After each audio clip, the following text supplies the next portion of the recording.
Hello and welcome to Weapons and Warfare. For Straight Arrow News, I'm your host, Ryan Robertson, and welcome to April. Spring is here, another winter is behind us.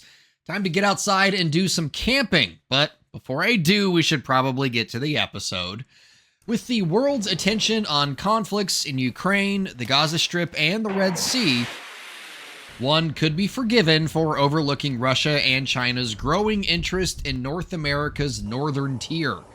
This week, we examine why American defense leadership is urging investment in Arctic capabilities for homeland defense.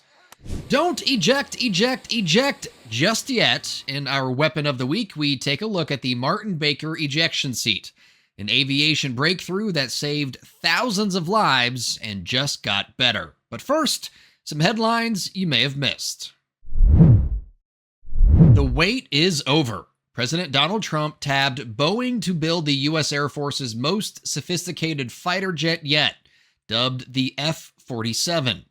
The Next Generation Air Dominance Program, also known as NGAD, will replace Lockheed Martin's F-22 Raptor with a crewed aircraft built to enter combat alongside drones, something the Air Force's Director of Force Design, Integration, and Wargaming advocated for at this year's Warfare Symposium. We asked ourselves some hard questions. We said, hey, is air superiority dead? What does air superiority look like in the future? Does the joint force need air superiority? And what we found is not only in the past, not only in the present, but in the future, air superiority matters. You know, the results of the study, well, bluntly, what the study told us is we tried a whole bunch of different options, and there is no more viable option than NGAD to achieve air superiority in this highly contested environment. But we also found that if we want to be with our joint partners, which we do, we've got to achieve air superiority. So past, present, future, it changes the character of the fight. Despite some artist renderings that are commonly available, the plane's design remains a closely held secret. The visuals you see now puts our own weapons and warfare spin on those possible designs, but we know the new fighter will include stealth, advanced sensors, and cutting-edge engines. NGAD was conceived as a family of systems centered around a sixth-generation fighter to counter adversaries like China and Russia. The Carl Vinson Carrier Strike Group is on its way to U.S. Central Command, where it'll team up with the Harry S. Truman Carrier Strike Group in the area. The Carl Vinson is the third carrier from the West Coast to head to Central Command since the Houthis started their attacks on commercial shipping back in November of 2023. It's the latest development in the new administration's efforts in the Red Sea. You might remember back in mid-March, the U.S. launched strikes in Houthi territory in Yemen. Following that, the Houthis announced they would start targeting American warships in the Red Sea. They even attempted some attacks on the Harry S. Truman Carrier Strike Group, but those efforts did not pan out. All right, all tanks, move forward. And finally, as the Army gets ready to celebrate its 250th birthday, an Army historian named Fury, the 2014 World War II drama starring Brad Pitt, as one of 5 movies that most accurately portray U.S. soldiers and combat operations. Dave Hogan, who recently retired after 37 years at the U.S. Army Center for Military History in Washington, D.C., also named Black Hawk Down, From Here to Eternity, Cold Mountain, and The Thin Red Line to his list. In a bit of a stunner, the Steven Spielberg epic Saving Private Ryan was not included. Hogan argued that while the Omaha Beach scenes are realistic, the film felt like, quote, a typical World War II movie. You came all the way out here to tell me that? Looks like old Matt Damon could not earn this after all. When it comes to the activities of the Chinese and Russian militaries, your initial reaction could be to automatically turn your attention to Russia's illegal invasion of Ukraine and China's consistent boundary pushing in the Indo-Pacific. And while we'd forgive you for doing that, limiting your field of view to those regions would be a mistake. That's because both countries are increasingly intent on developing a presence in the Arctic. So much so, this deepening collaboration between the world's second and third largest militaries has the full attention of those charged with defending North America's northern tier. And that's the subject of this week's debrief. In mid-September of last year, Russia and China launched Ocean 24, a large-scale naval and air exercise that spanned the Pacific and Arctic Oceans. It involved over 400 warships, submarines, and support vessels with more than 120 aircraft and 90,000 troops. And oh yeah, around the same time, NORAD tracked 4 Russian military aircraft entering Alaska's air defense identification zone. This summer, we had the Alaska NORAD region and myself countering the combined bomber patrol, with the Chinese and the Russians conducting a bounce through Anadyr to take a run at the air defense identification zone for Alaska. And Canada and the U.S. were shoulder to shoulder in that deterrent moment, and we were in position for that deterrent moment. Major General Chris McKenna, the Canadian NORAD region commander, was part of a panel at this year's AFA Warfare Symposium called Northern Tier Defense that addressed the looming threat of Russian and Chinese incursions in the Arctic. Arctic security, in my view, is economic security, not just for Canada and the U.S., but for our Euro-Atlantic partners, fundamentally economic security. So these are the threats, and this is the context that I sort of live and fight in. In 2018, China declared itself a near-Arctic state as part of its strategy to gain influence. We should note that this title is self-proclaimed and not officially recognized by Arctic nations or international bodies. Nonetheless, China's northward push appears to be part of a broader strategy to assert dominance at the top of the world. In my mind, I think my biggest concern is this, that we fail to recognize the urge to speed up the pace, to get back on track when it comes to the Arctic, when it comes to invest in our capability, to operate in the Arctic as allied and partners, and fail to really assess the atmosphere in the Arctic. I think that is the assessment part, and the operational part is to me the most important parts right now for us. For Major General Jonas Wickman, Chief of Staff of the Swedish Air Force, whose country is one of the newest members of NATO, the timing of their inclusion is a critical factor in defending the northern tier from Russian and Chinese incursions. We'll also add geography when it comes to early warning capabilities. I mean, we cover from, I think, 55 to 69 degrees north. That's kind of a wide area for early warning.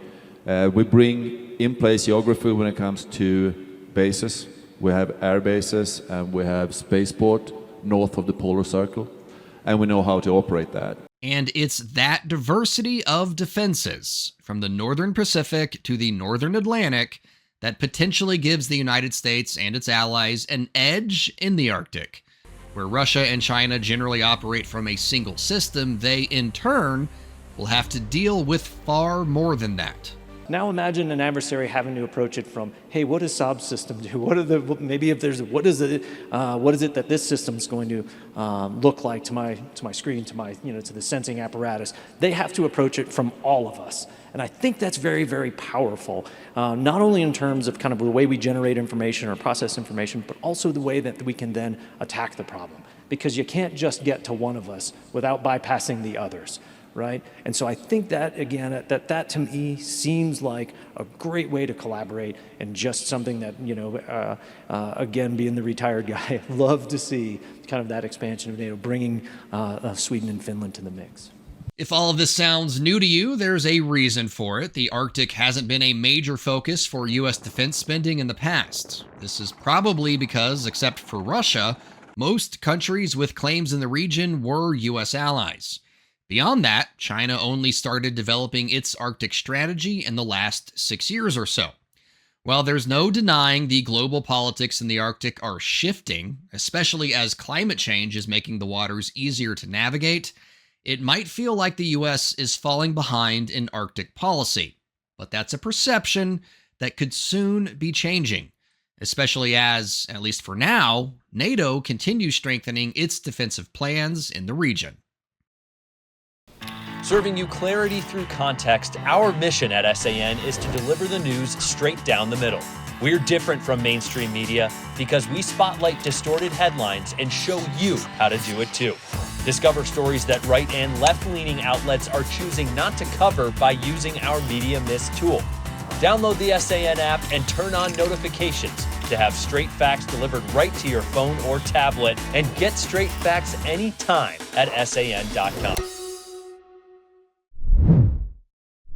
Eject, eject, eject. It's the last thing anyone strapped into a fast mover wants to hear. But if the moment comes and the decision is made, there's one manufacturer, pilot, and passenger will likely hope they're strapped into: Martin Baker. And that's why they're the subject of our Weapon of the Week.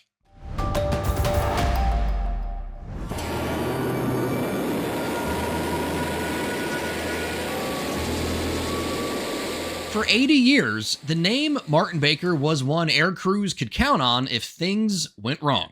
We're proud to have recorded 7,777 ejections life saved to date, of which 3,600 are U.S. aviators life saved. The U.S. government, Air Force, Navy, Marines is our biggest customer numerically. We have about 3,000 seats in the U.S. Navy and 2,300 seats with the U.S. Air Force. In the 8 decades since the English-based company got into the ejection seat business, the expectation of what an ejection seat can deliver changed right along with the aircraft it flies in. In its earliest iterations, it was all about surviving the ejection. Now, Steve Roberts, head of business development for Martin Baker, says that's not enough. It's about getting the pilot back in the fight, so escape and evasion, and they've now assigned a degree of risk. They're trying to make sure that there's a 5% risk of injury. Legacy seats in the past would have had a much higher risk of injury. Like any other engineering and manufacturing firm, Martin Baker continues to push for the kind of innovation that will continue to shrink that risk. This is the US 16E ejection seat developed specifically for the F-35. It pioneered new technology with electronics, with a new parachute, with airbags we call neck protection device. And again, it allowed a wider range of aircrew to be accommodated, and also allowed safe ejection at high speed, and also for a much smaller and much larger range of aircrew. I want to kind of double tap on that a little bit, because for the longest time, you know, the ejection seats, the planes themselves were made for a certain model of a person. Obviously, things have changed, and so the ejection seat needs to be able to accommodate different body types. How does it do that? So we do that by the seated chair. So we have whole seat tilt, so the seat can tilt from 22 degrees to 16.5 degrees, and the seat bucket moves up by about 7.5 inches. So it's a combination of, for the very large male, the seat will tilt fully back with the bucket fully down. For the very small female, the seat is tilted fully forward with the seat bucket in top position. Add that all up, and it comes out to the same piece of equipment being able to handle a 6'5" airman geared out to 300 pounds and a 4'11" airman weighing as little as 103 pounds. And one quick update to a number you heard earlier in the story. Since our visit with Steve, the number of lives saved by a Martin Baker ejection seat grew by 4 to 7,781. The last 3 happened during a practice demonstration when 2 Patrol de France Alpha Jet aircraft collided about 130 miles east of Paris. Both pilots and a passenger successfully ejected using Martin Baker's F-10LN seat. Last summer, we told you about a deal the U.S. Navy inked with Japan, South Korea, and India to take on some long-needed maintenance, repair, and overhaul projects for Navy vessels. Well, now we're starting to see some of the results, and that's the subject of this week's Comms Check. USNS Wally Schirra, a Lewis and Clark class dry cargo ship from the Military Sealift Command, completed a 7-month overhaul at Hanwha Ocean in South Korea last month. The overhaul addressed hull corrosion and included a full rudder replacement, The Shara is part of the U.S. Navy's Combat Logistics Force, providing essential supplies to the Navy ships at sea. This marks the first large-scale maintenance effort of a U.S. naval vessel in a South Korean shipyard, aligning with the U.S. Navy's strategy of conducting ship repairs within the Indo-Pacific region to minimize downtime and operational costs. All opinions expressed in this segment are solely the opinions of the contributors. Okay, we've done it again. We've come to the end of another episode. If you like what you saw and or heard, please do us a favor and like and subscribe to our social media feeds. We are on most of them.